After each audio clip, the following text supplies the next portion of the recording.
Quero saudar a amada igreja com a graça e a paz do Senhor Jesus, amém? Feliz em poder estar com os irmãos mais uma vez, aqui na casa de Deus, e agora nós vamos juntos meditar na palavra de Deus. Nosso horário já foi, e aqui agora eu entendo um pouquinho do que passa no coração do pastor Oswaldo no culto de ceia, quando ele fala: eu tenho que pregar, eu tenho que dar ceia, eu tenho que despedir os irmãos, e o horário já foi embora. Mas eu vou tentar ser breve, não vou prometer. Vou tentar e deixar uma palavra ao seu coração, porque este é o momento mais importante da reunião, o momento que nós nos alimentamos. Então a gente não pode fazer de qualquer jeito. É aqui que nós vamos agora meditar na palavra, é agora que nós vamos aquietar o coração, vamos trazer paz para a alma, vamos sair daqui com conhecimento, vamos sair daqui renovados para uma próxima semana, porque nós oramos, nós cantamos, nós temos programações, e tudo isso é por causa da palavra de Deus. Então agora que nós iremos pregar a palavra, ela precisa ser feita com muito cuidado, Então eu espero deixar uma mensagem ao seu coração, e depois nós vamos participar da ceia, no nome de Jesus. Abra a tua Bíblia comigo no livro de 1 Tessalonicenses, capítulo 5.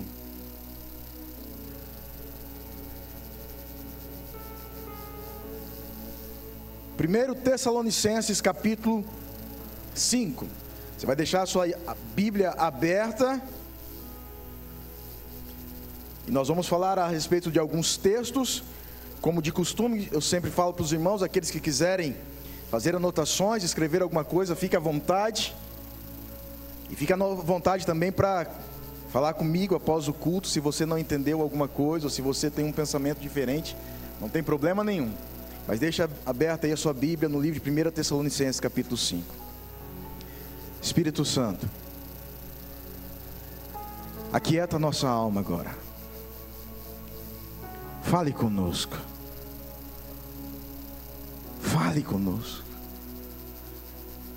A voz do Senhor é como o som de muitas águas. Talvez nós não conseguiríamos discernir, mas a voz do Espírito Santo, que é o próprio Deus, é doce e suave, e fala no íntimo, no coração do homem, e traz a ele discernimento, e nós podemos compreender então a voz de Deus. Fale conosco. Abençoe a vida destes irmãos que aqui estão através da pregação da tua palavra. Nós já oramos, intercedemos por cura, por finanças, pela próxima semana, pela vida um do outro, mas agora nós queremos alimentar o nosso espírito. Queremos sair daqui fortalecidos pela tua palavra. Usa a minha vida como um pó, porque eu não passo disso. Pó.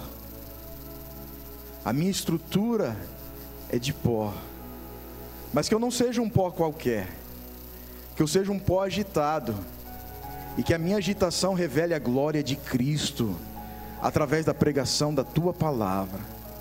Tu sabes como está o meu coração, e o coração desta igreja, sedentos pela tua voz. Tu sabes que aqui estou por causa de ti, porque na minha infância e adolescência eu era tomado pela timidez, e quão bom foi ser tomado pela timidez, porque se hoje eu estou aqui, eu só vejo a glória de Cristo. Não é nada de mim, não veio nada, porque não é nada sobre nós, é tudo de Cristo e para Cristo. É assim, Pai, que nós oramos, no nome de Jesus, amém.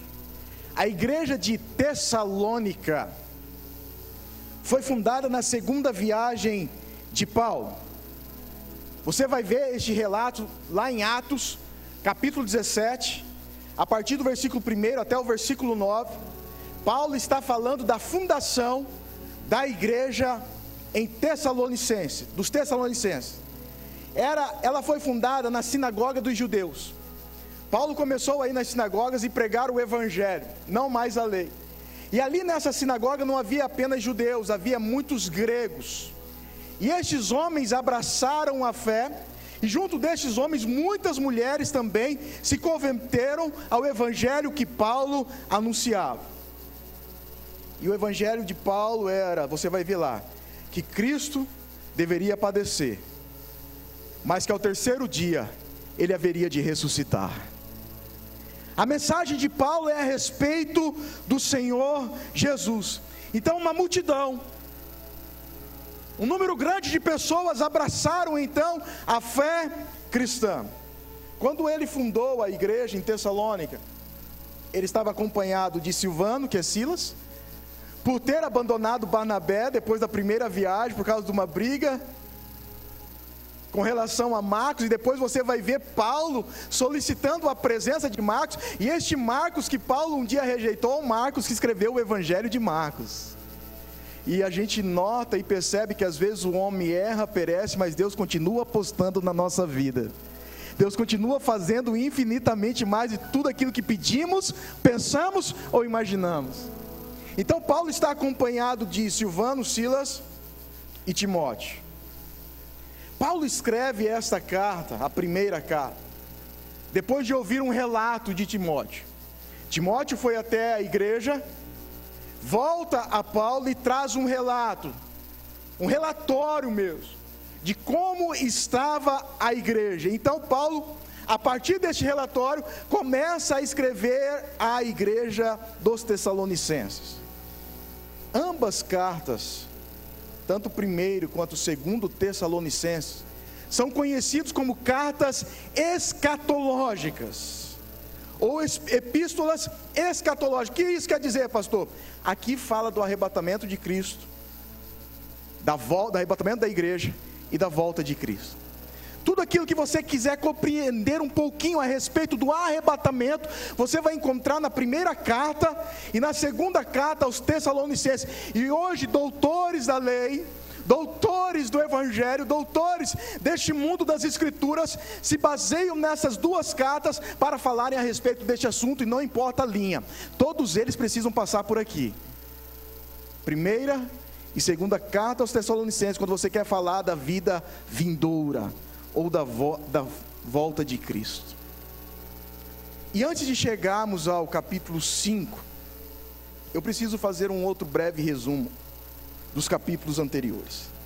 No capítulo 1, esta é uma carta que é uma igreja que Paulo estava sempre orando por ela. E você vai ver que Paulo está escrevendo a carta falando assim, eu sempre estou orando por vocês, e oferecendo ações de graças ao Senhor pela vida de vocês. E por que é que Paulo fazia isso? Porque essa igreja tinha uma característica, ou 3 características marcantes. Primeiro, essa igreja tinha uma fé ativa. Era uma igreja ativa, uma fé operosa, um povo que realmente abraçou o Evangelho, acreditou na verdade do Evangelho e vivia agora em função do Evangelho, em anunciar o Evangelho a outros povos. Eles tinham uma fé ativa, operosa. Eles tinham um amor totalmente divino, ou seja, um amor voluntário, um amor em prol do próximo. Era uma igreja que amava a piedade. Era uma igreja que amava a sociedade. O amor deles, diz Paulo, é um amor divino. E a terceira característica, essa era uma igreja que tinha uma esperança inabalável. Paulo diz, vocês têm uma fé ativa, um amor divino e uma esperança firme. Paulo gosta de usar essas 3 palavrinhas, amor, fé e esperança, você vai ver sempre nas cartas de Paulo. Então esta era a característica desta igreja, ao ponto de Paulo olhar para a igreja e falar, por causa da fé, por causa do amor e por causa da esperança de vocês, eu creio que vocês são eleitos de Deus. Paulo olha e vê que esta é uma igreja eleita. Paulo olha para aquela igreja e para o testemunho da igreja e fala, não, este povo é de Deus. E esse é o desejo do coração de cada pastor. Todo pastor deseja pastorear uma igreja de Deus. O meu desejo é que as pessoas olhem para a sua vida, olhem para a sua casa, olhem para a sua família e falem, tem algo diferente neles. Tem algo diferente na vida dela. Há palavras diferentes na boca daquele homem. Este homem só pode ser de Deus. essa pessoa só pode ser uma pessoa de Deus. E ainda no capítulo 1, no versículo 6, Paulo diz: vocês têm sido meus imitadores. Não só meus, mas vocês também são imitadores de Cristo. E este era o desejo de Paulo para a igreja de Coríntios. Porque Paulo um dia disse: olha, sede meus imitadores. A igreja aos Coríntios fala assim: sede os meus imitadores, como eu sou de Cristo. E agora Paulo já fala para a igreja aqui, aos Tessalonicenses: vocês são meus imitadores. Não há um pedido, há um testemunho. E Paulo vai construindo a sua carta, elogiando esta igreja. E ainda no versículo 6, Paulo diz que esse povo foi chamado em meio a muitas provações. Mesmo em meio a muitas lutas, dificuldades, este povo acreditou num Deus que tem um patrimônio superior e durável. E agora esta igreja se torna exemplo para toda a Macedônia, provavelmente o estado, onde Tessalônica era provavelmente a capital, passa a ser um exemplo para a Macedônia, para a Caia, e a fé deles é tão visível, que lá no versículo 8, ainda do capítulo 1, Paulo vai dizer assim: ó, eu não tenho necessidade de acrescentar mais nada. E Paulo está apenas começando a carta, mas por causa da fé deste povo, Paulo diz: eu não tenho mais necessidade de acrescentar alguma coisa para vocês. No capítulo 2, Paulo dá um testemunho do que ele fez, e do que Deus aprovou ele a fazer quando esteve com os Tessalonicenses, o quanto ele foi maltratado, ultrajado em Filipe, mas confiadamente ele foi e pregou o Evangelho chegou até Tessalônica. Paulo vai dizer o quanto ele foi ameaçado, mas ele anunciou o Evangelho mesmo em meio a muita luta, e esse Evangelho chegou a esta igreja. No capítulo 3, Paulo dá um relato do porquê enviou Timóteo até Tessalônica. Primeiro, para confirmar e exortar o povo mediante a fé. Olha, um povo que tinha uma fé operosa, ativa. Paulo, mesmo assim, preocupado com este povo, envia Timóteo para exortar esse povo. Para quê, pastor? Para que ninguém viesse esmorecer, mesmo diante das tribulações. E aí Paulo diz: vocês não se esqueçam, nós fomos designados para isto. Então nós precisamos reanimar a fé. Você precisa reanimar a fé, capítulo 3, versículo 3, porque nós fomos chamados para viver mesmo em meio à tribulação, mas a nossa fé é firme.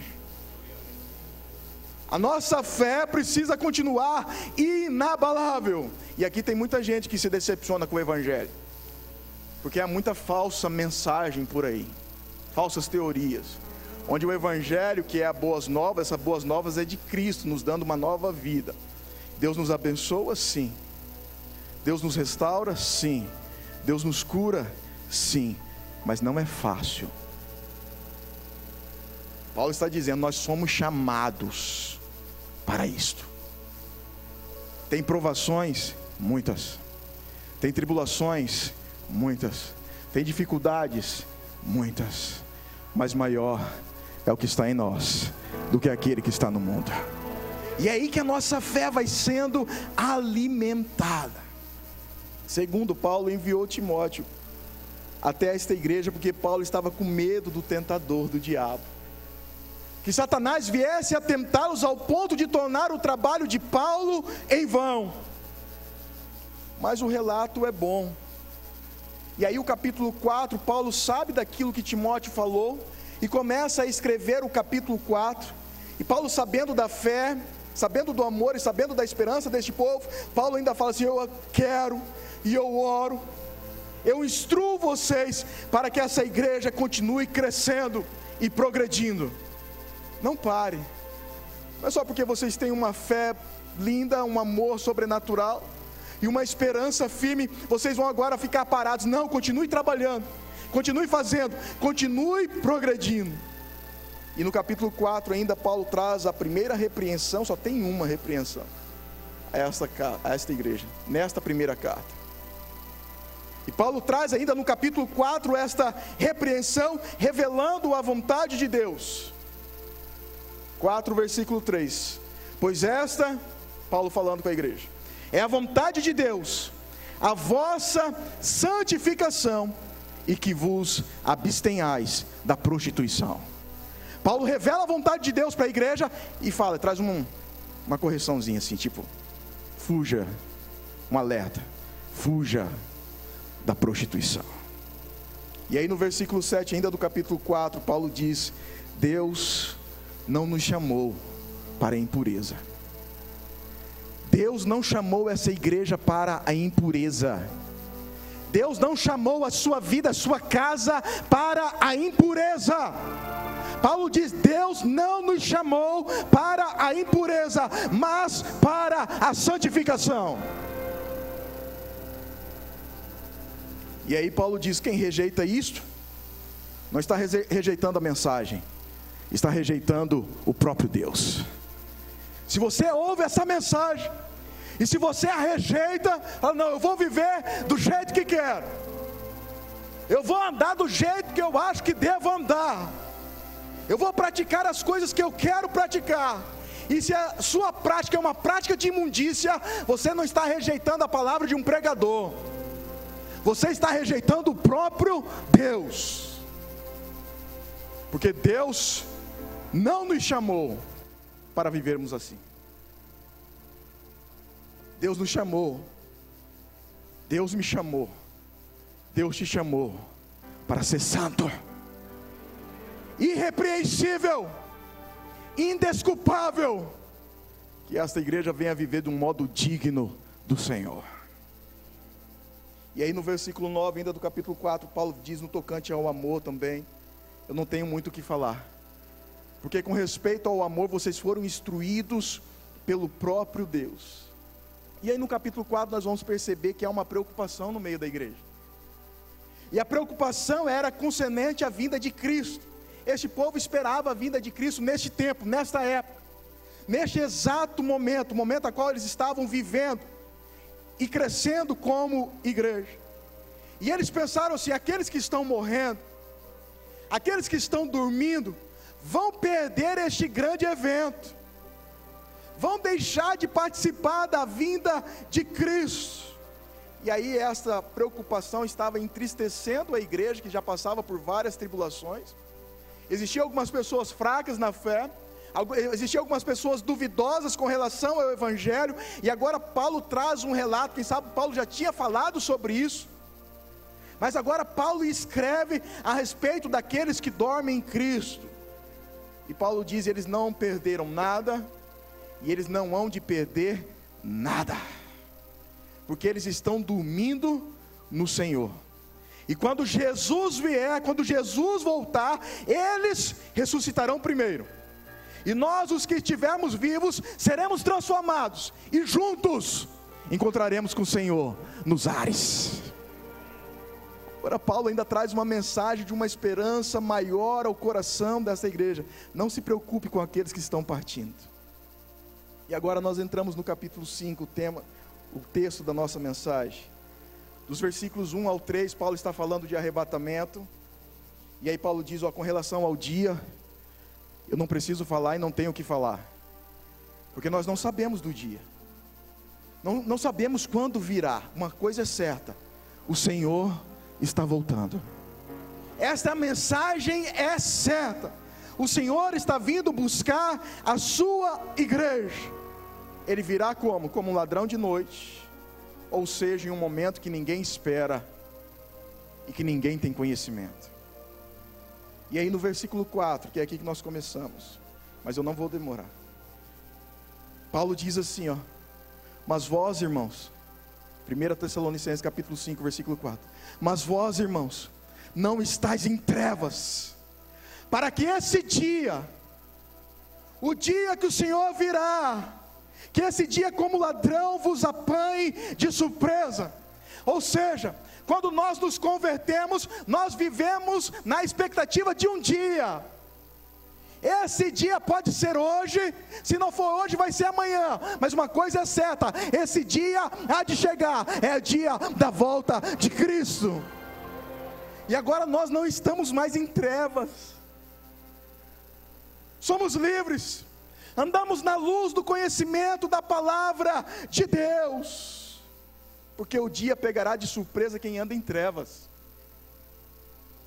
Quando o Senhor voltar, o dia pegará de surpresa aqueles que não conhecem a Deus, ou aqueles que rejeitaram a Deus, aqueles que vivem só para os seus desejos carnais, se alimentando deste mundo, e dando costas para a verdade do Evangelho.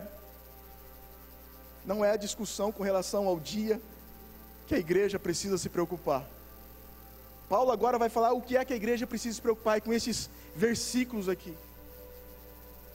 E eu espero não ser audacioso, mas bem sincero. Se você gravar e ter esses versículos a partir do versículo 4 até o versículo 25, se você ler isso, se alimentar disso, você vai ter uma fé muito diferente. É muito completo aquilo que está escrito aqui nestes poucos versículos. É muito forte, se você se alimentar disso, toda a Bíblia é muito importante, precisamos praticá-la num todo, mas esses versículos aqui resumem a vida cristã, como é que nós devemos proceder, e com o que nós devemos nos preocupar no dia de hoje. Nós não estamos em trevas. O julgamento é este, diz a Bíblia. A luz veio ao mundo, Jesus, e os homens amaram antes as trevas, ou amaram mais as trevas do que a luz, porque as suas obras eram más. Estes serão pegos de surpresa, estes irão ficar. Mas Paulo diz, vocês não vivem mais em trevas. Jesus diz, eu sou a luz do mundo, quem me segue de modo algum andará em trevas. Nós já estamos em Cristo, e agora Cristo fala, vós também sois a luz do mundo. Não andamos mais em trevas. Esse dia não nos apanhará de surpresa, porque nós aguardamos com toda a nossa alma, nós gememos com todo o nosso peito, nós desejamos o céu, nós queremos ir para os braços do Pai. Colossenses capítulo 3, versículo 2 e 3, pensai nas coisas que são de cima, vocês não são das trevas, e não nas que são aqui debaixo da terra, porque morrestes, e agora a vossa vida está escondida com Cristo em Deus. Somos da luz, vivemos para refletir esta luz, para pregar sobre a luz, para anunciar a luz que liberta o homem da escuridão da alma e da perdição eterna. Versículo 5, porquanto, uma confirmação, vós todos sois filhos da luz e filhos do dia. Mais uma vez Paulo fala, nós não somos da noite e nem das trevas. Entendemos que essa afirmação de Paulo é para toda a igreja espalhada nos 4 cantos dessa terra. Todos aqueles que servem ao Senhor Jesus, não importa onde eles estão, são filhos da luz. Nós não somos mais da noite, e nem mesmo das trevas, somos filhos da luz. Versículo 6, assim pois, um alerta, não durmamos como os demais, pelo contrário, vigiemos e sejamos sóbrios. Se Paulo fala não durmamos como os demais, é bem provável que havia um cantinho na igreja dormindo, não sei que lado era, mas é bem provável que havia um grupo de pessoas na igreja dormindo, e esse dormir aqui é diferente do dormir do capítulo 4, que é o dormir de morrer. Esse dormir aqui é o dormir espiritual. Pessoas que estavam levando a vida na igreja sem compromisso, um tipo de crente sonolento, um tipo de crente preguiçoso, um tipo de crente vivendo de um modo desordenado, desregrado, um tipo de crente pensando que ele foi conquistado para a liberdade, mas estava fazendo uso dessa liberdade para pecar. A liberdade a qual nós fomos conquistados um dia é para uma servidão de um rei. Essa é a nossa liberdade. Fomos conquistados, fomos libertos para servir. E aí Paulo está dizendo: não durmam como os demais. Olha para os frutos da tua vida, como é que eles estão? Se há frutos, você está trabalhando, está acordado. Se não há frutos, provavelmente você está dormindo. E tem gente que está dormindo a um ponto que não está preocupado com a volta de Cristo. Tem gente que está dormindo ao ponto que não se preocupa, não, mês que vem eu me converto de verdade. Na ceia que vem eu vou mudar meus passos.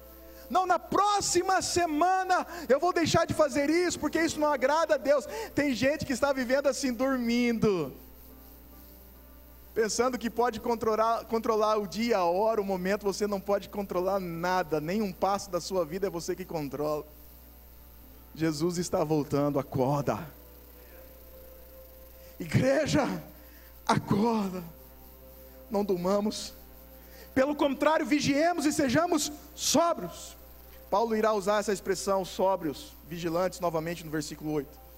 É interesse de Paulo que os cristãos aprendam a necessidade e a seriedade da sobriedade, da vigilância. Meu irmão, onde você estiver, seja um homem vigilante. Cuidado com aquilo que você assiste. Cuidado com aquilo que você acessa. Cuidado com os teus olhos. Cuidado com o intuito das suas palavras, a intenção do seu coração. Cuidado, seja vigilante. Se errar, peça perdão. Volte logo para os caminhos do Senhor. Reaprenda a viver a vida cristã o mais rápido possível. Ei, você foi salvo e custou muito caro. Viva uma vida digna dessa salvação. Versículo 7, ora os que dormem, assim pois não durmamos. E aí versículo 7 ele diz, ora os que dormem, dormem de noite. E os que se embriagam, é de noite que se embriagam. Sabe o que Paulo está falando? Se você dormir, daqui a pouco você vai ficar parecido com aqueles que são da noite, e não do dia. Se você viver na igreja mais sonolento, daqui a pouco as suas práticas será igualzinha daquelas pessoas que vivem na noite, daquelas pessoas que pertencem às trevas. Paulo diz, nós não somos da noite, nós não somos das trevas, nós não devemos dormir, porque a noite não nos pertence mais, pertence a outros, mas não a nós, mas não à igreja. Os que se embriagam, é de noite, é em meio à falta de conhecimento, é em meio à falta de esperança, sem amor e sem fé, é de noite que eles se embriagam. O oposto de ser sóbrio é a embriaguez. Quem vive embriagado não pode ser sóbrio. Quem se embriaga do pecado se esquece de Deus. E é por isso que Paulo diz lá em Efésios capítulo 5, versículo 18: enchei-vos do Espírito, se embriaguem do Espírito, e não de vinho deste mundo, e não das coisas desse mundo. Fiquem embriagados no Espírito Santo. Quem vive embriagando sua mente com coisas carnais, automaticamente se afastará das espirituais. Um bêbado não vigia, um bêbado não sabe o que faz, um bêbado é levado pela teoria de outros facilmente. Um bêbado não sabe nem mesmo onde está, porque pertence às trevas. Mas nós não pertencemos às trevas. E aí vem o versículo 8, e Paulo diz, nós porém. É como se Paulo colocasse muito entusiasmo nas palavras. Ele fala para a gente não dormir no versículo 6. Ele fala que aqueles que dormem, dormem de noite. Quem se embriaga, embriaga de noite. Aí ele diz, nós porém, que somos do dia, sejamos sóbrios, revestindo-nos da couraça da fé e do amor, e tomando como capacete a esperança da salvação. A palavra é suficiente demais.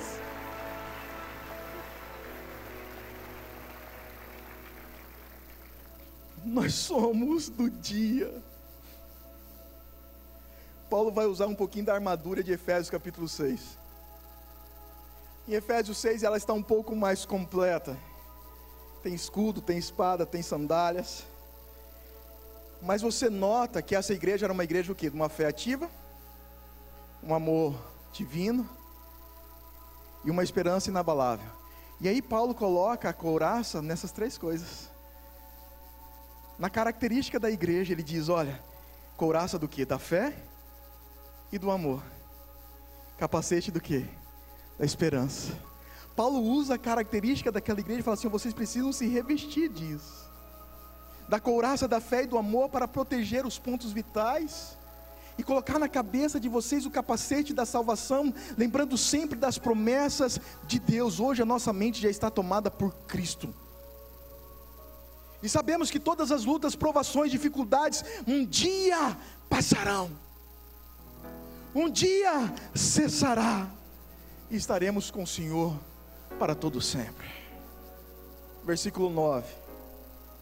Porque Deus não nos destinou para a ira, mas para alcançar a salvação mediante o nosso Senhor Jesus Cristo. Aqueles que forem encontrados na noite sofrerão a ira de Deus. Quando Jesus voltar e tiver gente na noite, vai ter, eles sofrerão a ira de Deus. E diz Paulo, de nenhum modo eles escaparão. E diz a Bíblia que terrível coisa é cair nas mãos de um Deus irado. Paul Washer usa uma ilustração e eu preciso dar a glória para ele, porque é toda dele mesmo. Ele diz que Deus tem duas mãos. Uma é do amor, e Ele estende essa mão a toda a humanidade, estende à igreja, e a outra mão dele, Ele segura a sua própria ira. Deus retém a sua própria ira, e estende uma mão de amor e misericórdia. Mas vai chegar um dia, que as duas mãos vão abaixar. As duas. Mas nós não fomos destinados para a ira. Grava este versículo, não, escreve aí. Passa uma caneta para mim, é a promessa mais importante da Bíblia. 1 Tessalonicenses capítulo 5, versículo 9. Grava esse texto. A Bíblia toda tem promessa, mas pessoalmente esse texto aqui é a promessa mais rica, mais profunda de toda a Bíblia Sagrada, no meu ponto de vista. Quem sabe você sabe muitos versículos de cor. Grave mais este. Deus não me destinou para a ira, mas para alcançar a salvação em Cristo Jesus. Fale isso para você quando estiver triste. Deus não me destinou para a ira. Quando as coisas estiverem contrárias, Deus não me destinou para a ira. Quando tiver problema familiar, Deus não destinou a minha casa para a ira. Quando os ventos não forem favoráveis, Deus não me destinou para a ira. Quando a doença vier, Deus não me destinou para a ira. Quando faltar o pão, Deus não me destinou para a ira, mas para alcançar a salvação em Cristo Jesus, o nosso Senhor.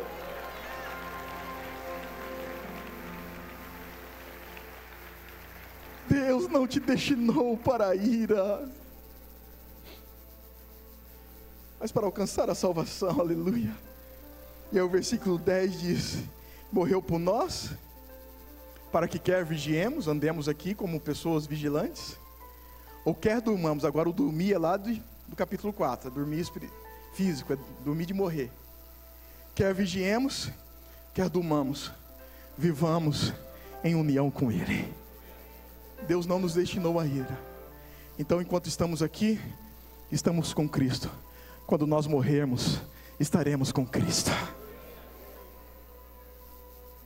Aí Paulo diz, fale dessas palavras, consolai-vos, pois uns aos outros. Não fomos destinados à ira. E aí vem as últimas recomendações práticas.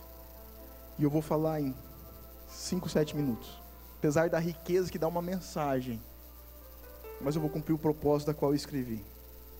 Versículo 12. Agora vos rogamos, enquanto vocês estão aí, Enquanto Jesus não volta, tem uma recomendação prática para a vida do crente, e está aqui, a partir do versículo 12. Vos rogamos, irmãos, que acateis com apreço os que trabalham entre vós, e os que vos presidem no Senhor, e vos admoestam. Versículo 13.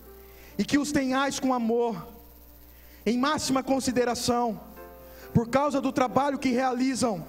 Vivei em paz uns com os outros. A primeira recomendação de Paulo à igreja é para que ela viesse cuidar dos pastores, dos líderes da igreja. E é muito difícil legislar aqui em causa própria, mas vou falar do pastor Oswaldo. Cuide do seu pastor.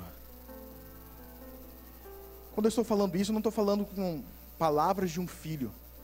Eu estou te pregando a Bíblia, está escrito aí, lê. A primeira recomendação que Paulo faz é para cuidar do pastor que trabalha. Está escrito aí, ó. Trabalha.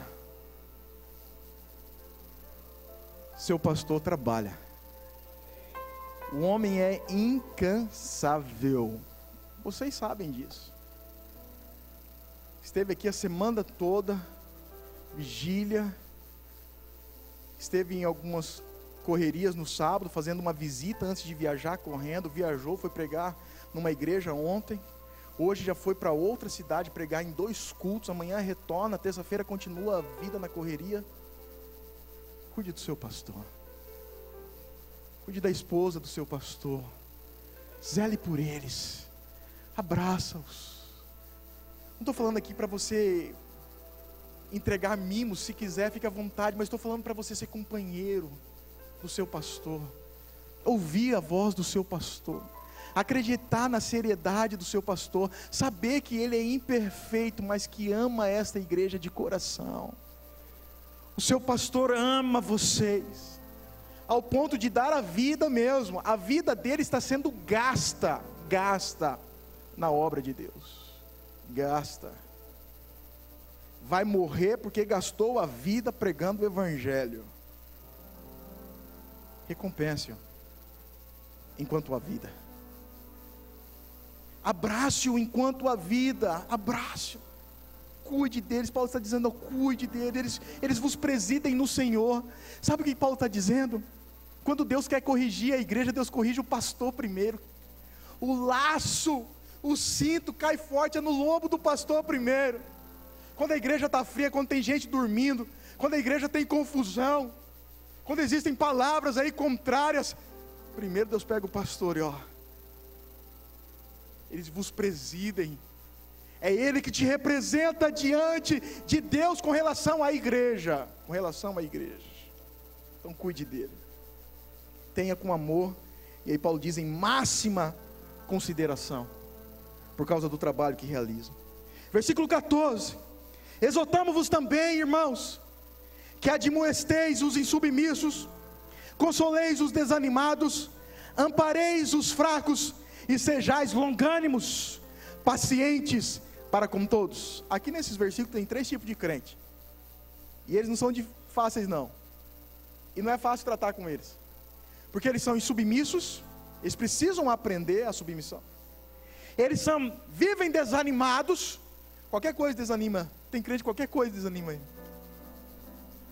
Se a gente passar e não cumprimentar, se a gente não vê, pensa que a gente que não quis ver, não aconteceu, pensa que a igreja gira em torno dele, do seu ministério, do seu dom. Não, a igreja gira em torno de Cristo, da pessoa de Cristo, e é tudo para Cristo. Aí tem gente que desanima, porque o pastor pregou uma palavra que não é conforme a minha necessidade, que não é conforme aquilo que eu precisava ouvir. Então tem o desanimado, tem o submisso e tem o fraco. E a vontade, quem sabe, de alguns crentes vigilantes é de pôr essa turma para fora. Aí Paulo fala, não, suportar eles. Ampare o desanimado. Console o fraco. Repreenda o insubmisso. Com longanimidade. Eu já expliquei aqui o que essa palavra diz. É você pegar a paciência e esticar ela. Sede paciente. Um dia a revelação que chegou a você, a maturidade que chegou até a sua casa, chega na vida desse irmão também. Versículo 15. Evitai que alguém retribua a outrem mal por mal. Pelo contrário, segui sempre o bem entre vós e para com todos. Nós não temos como evitar quando alguém vem fazer um mal para a gente. Não tem como evitar. A pessoa vem, faz um mal, fala alguma coisa, procede de alguma forma, causa-nos um mal. A gente não tem como evitar. Mas nós temos como evitar a retribuição. E é isso que Paulo fala: não retribua mal por mal. Ah, mas minha esposa me desrespeitou. Não retribua mal por mal. Mas o meu marido não está fazendo aquilo que eu penso. Não retribua mal por mal. Mas o meu filho está... Não retribua mal por mal. Mas a igreja está assim: não retribua mal por mal. Mas fulano falou de mim: não retribua mal por mal. Pelo contrário, sabe o que a Bíblia diz? Fale bem de quem fala mal de você. Pastor, estão descendo a lenha em mim. Aquela pessoa é abençoada demais. Eu amo aquela mulher, eu amo aquele homem. É o que a Bíblia diz. A Bíblia diz: abençoa quem te amaldiçoa. Não retribua mal por mal. Tem um inimigo, ame-o. E se o seu inimigo tiver fome, dá comida. Se tiver sede, dá-lhe de beber. Não retribua mal por mal. Pensa que é fácil, né? Não. Pensa que para mim a pessoa aqui, estou pregando a um santo homem de Deus, né? Só eu sei. A vontade que nós temos, humanamente falando, de retribuir o mal, sem pensar. De falar coisas más, sem pensar. E Paulo está dizendo: não retribua outrem mal por mal. É assim que nós devemos viver até a volta de Cristo. Pelo contrário, segui o bem entre vós e para com todos. Versículo 16: regozijai-vos sempre, alegrai-vos sempre. Ô meu irmão, está difícil, mesmo assim se alegra em Deus. Pastor, eu estou com muita dor hoje, mesmo assim eu te peço, se alegre em Deus. Pastor, hoje eu só vim à igreja por pura misericórdia. Então que bom, Deus já deu misericórdia para você, então já é motivo para se alegrar em Deus. Paulo está dizendo: regozijai-vos sempre. E o que é que nós dissemos? A gente disse lá no início da mensagem. O que é que eu disse? Que essa igreja foi chamada em meio a muitas tribulações, em muitas provações. E Paulo está dizendo a esse povo: alegre-se, alegre-se, alegre-se. Está difícil? Alegre-se, alegre-se, alegre-se, alegre-se. Não importa o problema, não importa as tribulações, alegrem-se. Versículo 17: orai sem cessar. Não é você ficar guardado num quarto orando, mas é você ter seu momento de oração, e em todo o tempo estar orando em espírito. Está dirigindo, está orando. No almoço está orando. Antes de deitar está orando.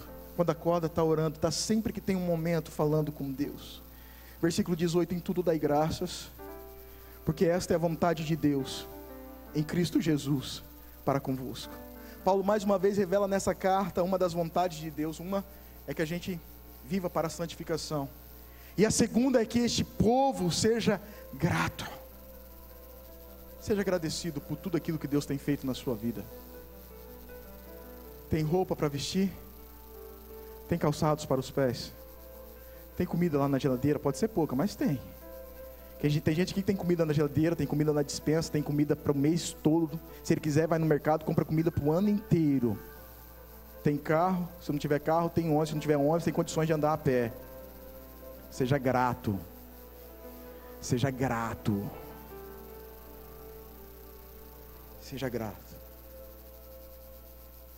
Versículo 19: não apagueis o Espírito. Não despreze o Espírito Santo. O nosso Evangelho fala de algo sobrenatural. O nosso Evangelho não é uma soma, não é uma ciência exata, não é a mistura de alguma teoria. O nosso Evangelho não é filosofia. O nosso Evangelho fala de Deus, o Espírito sobrenatural. Não despreze isso. Não apagueis o Espírito. Não entristeça. Efésios capítulo 4, versículo 30. Não despreze o Espírito Santo. Não desprezeis as profecias. como é algo sobrenatural, há profecias sobrenaturais. E não desprezem isso. E só aqui dá uma mensagem, né, pastora Dessa? Mas eu não quero me deter, porque se eu for falar em poucas palavras, posso trazer mais confusão à sua mente do que esclarecimento. Mas palavra profética é palavra bíblica. Senão a gente teria que estar continuando escrevendo a Bíblia. Palavra profética está aqui, ó. De Gênesis a Apocalipse. Essa é a profecia que nós temos. Esta é a profecia que nós temos. Está fechado. Até a carta de Paulo que está perdida não serve mais. O cânon está fechado. O pastor Paulo falou aqui, ó. Estou vendo um monte de profetas, profetisas que profetizam a palavra de Deus. Ele que falou. E é isso mesmo. Essa é a palavra profética. Pastor, Deus não fala mais. Deus sussurra. Tem um livro do pastor Bill Hybels, O Sussurro de Deus. Deus sussurra ainda. Para a direita, cuidado. Deus fala lá no íntimo do nosso coração. Deus revela. Deus levanta algum irmão para orar pela gente e fala assim, ó, Deus me deu um sonho, vamos orar. Deus falou comigo, Deus sussurra. Mas a palavra profética que nós estamos referindo aqui é a palavra bíblica. Essa está fechada. E toda palavra profética agora precisa ser bíblica. E aí Paulo diz assim, ó, não desprezeis as profecias. Eu sou um homem que recebo muita profecia, e eu não desprezo. Tenho como um sussurro de Deus. Não desprezeis as profecias. Aí Paulo diz, julgai todas as coisas. Porque como estamos falando de coisas naturais, sobrenaturais, há muito misticismo também. E tem gente fazendo bagunça demais. Sou profeta de Deus. Tá. Se pregar a palavra? É. Se sair falando coisas vãs, do seu próprio interior, palavras de efeitos, não precisa, não. Já tem os homens aí para fazer isso. Já tem os palestrantes, bons palestrantes aí para fazer isso. No púlpito não. No púlpito precisamos de profetas da Bíblia. Profetas da Bíblia. Aí Paulo está dizendo, ó, julgai todas as coisas. Eu desejo, a minha oração é que essa igreja cresça ao ponto de quando alguém eu pregar aqui uma coisa, ele fala, não está conforme. Eu quero que você cresça ao ponto de ouvir a mensagem e falar assim, porque na internet tem tanta coisa, na televisão tem tanta coisa suja, tem tanto lixo. Eu quero que você cresça na palavra de Deus ao ponto de ouvir isso e discernir e falar, não tem nada a ver, não tem nada a ver. Tem nada a ver com o que o meu pastor está pregando, tem nada a ver com aquilo que eu tenho aprendido, tem nada a ver com aquilo que eu estou estudando, não tem nada a ver. Julgai todas as coisas e retende o que é bom. Quando Paulo estava falando com essa igreja aqui, nasceu uma outra igreja, Atos 17. Porque nós como os pastores, e quem sabe apóstolo Paulo podia dizer assim, ó, você não pode me julgar não. Eu sou apóstolo, eu estou entregando todas as coisas aqui. Mas Atos capítulo 17, a partir do versículo 10, diz assim, ó, e logo durante a noite, os irmãos enviaram Paulo e Silas para Bereia. Ali chegados, dirigiram-se à sinagoga dos judeus. Versículo 11, ó. Ora, estes de Bereia eram mais nobres que os de Tessalônica. Tessalonicenses já tinha uma galera firme, uma fé invejável, um amor sobrenatural, uma esperança inabalável, e uma galera que conhecia o Evangelho. E aí em Atos capítulo 17, versículo 11, o escritor está dizendo, olha, esses de Bereia eram mais nobres, ou seja, mais inteligentes, mais cascudos, que os de Tessalônica, pois receberam a palavra com toda avidez, examinando as escrituras, todos os dias. Paulo e Silas pregavam, eles iam lá e examinavam, todos os dias para ver se as coisas eram de fato assim. Isso é julgar as profecias. Você ouve e fala, agora eu vou para a Bíblia, vou ver se realmente é assim. E nós encerramos. Julgai todas as coisas, retende o que é bom, aquilo que for bom você pega para você. Abstende-vos de toda forma de mal. Versículo 23, o mesmo Deus da paz vos santifique em tudo. Você vê que tudo procede de Deus, porque nós poderíamos pegar essa carga aqui e falar, pastor, difícil demais a vida cristã. Difícil demais a vida cristã. Não retribuir mal por mal, cuidar do pastor, sabe? Zelar da vida do crente, consolar o fraco, ajudar o insubmisso, amparar o desanimado. É difícil demais. Ter que viver alegre, orar sem cessar, dar graças por tudo. Não, pastor, isso é difícil demais. Mas não vem nada de você, tudo provém de Deus. O mesmo Deus da paz vos santifique em tudo. É Deus que te dá força, é Deus que te dá alegria, é Deus que te dá paz, é Deus que te dá fé, é Deus que te dá esperança, é Deus que te dá uma manhã, é Deus que põe comida na sua mesa, é Deus que te fortalece, é Deus que te levanta, é Deus que te deixa dormir, é Deus quem faz tudo.